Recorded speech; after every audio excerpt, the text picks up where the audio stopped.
story is about the headquarters of the National Negro Opera Company, a Queen Anne-style house in Pittsburgh, also known as Mystery Manor. The house had completely fallen into disrepair.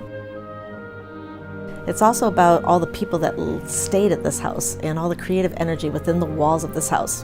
At nighttime, the elite of Pittsburgh, Black community, came through those doors. They were not welcome anywhere else, and it was a spiritual safe haven for people of color who were not permitted to be on the street after dark.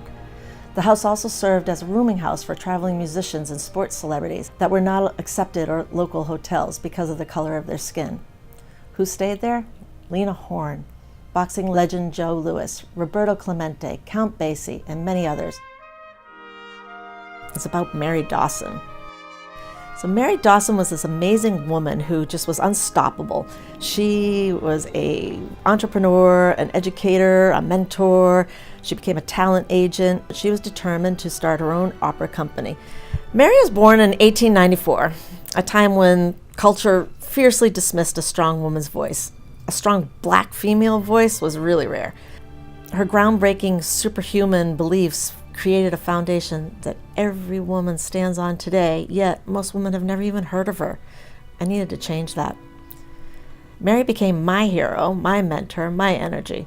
She had died almost 60 years ago, but now she was back at my studio, at my desk, pushing my pen, demanding not to be forgotten. She was begging me to write, and the walls began to talk. And then 15 songs later, we had a soundtrack.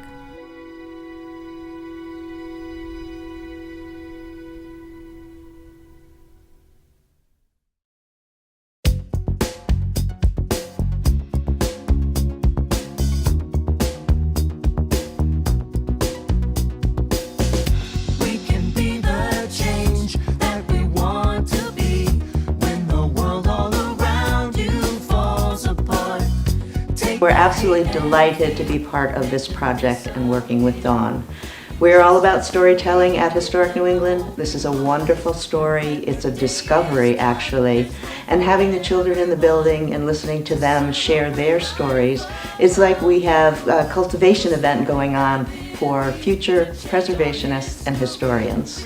Josie was a student in my classroom last year. Her and her mom approached me about doing a project in the classroom with a local artist, actually a famed artist, and I looked a little bit into the sort of the backstory as to what Dawn was doing, what she wanted to accomplish, and I thought it'd be a really exciting opportunity for my students. I remember when I pulled into the driveway, it was like first day at school, and I was so nervous because I'm like, how are we going to get these kids interested in an old house that's falling down, an opera story? The house really got them interested, just the dilapidated state. They were very curious as to what was there before, what caused it to, become what it was. They understood that a lot of famous people walked through there, from opera singers to baseball stars, and they were very excited about the opportunity to learn more. We got to your classroom, and this classroom was just amazing. Each kid was so polite and so interested in the project. It was your love, your inspiration, and also Mary's voice. I think Mary's voice was completely present in that classroom. I know that she wants her story told. I heard this song called Who's Gonna Save the World, and I really liked it.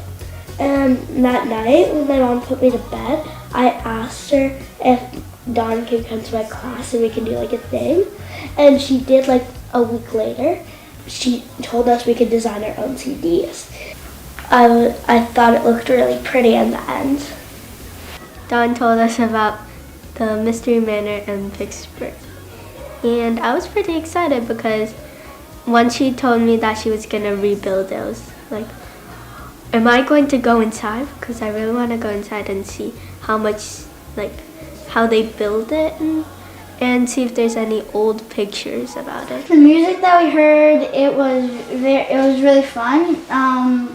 My favorite song was probably If the Walls Could Talk.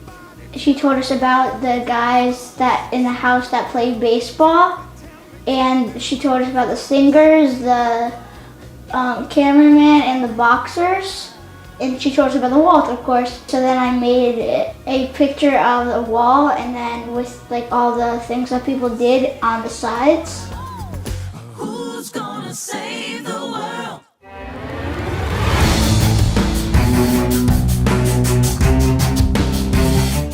I like Dearly Departed and Rise, because Rise was like the class favorite, like everyone liked Rise, so you have to love it. They were making a musical because they didn't want the house to break down, because it's so sad, because like no one really knew about the history of the house and everything that happened in it. Rise was my favorite song because it just had a lot of power in it. It just like kind of affected the mind. Like Shaq in the post, I would never back down. It was like a place only for African Americans because it was white and black back then. That law was really bad. Saving the house will be a reminder of what the African American experience was. It should never happen again.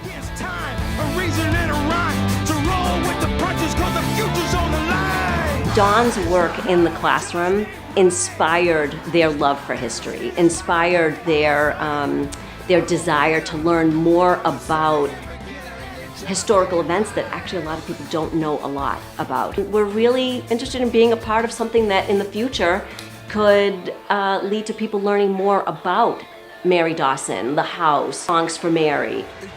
What we're really hoping, and what Historic New England found so interesting, was that they kind of became little activists, like a little, preservation activists. And when I left, I remember my niece was with me, Megan, and we pulled out of the parking lot. We looked at each other and went, "What just happened?" And we were like going, "That was like the coolest thing ever."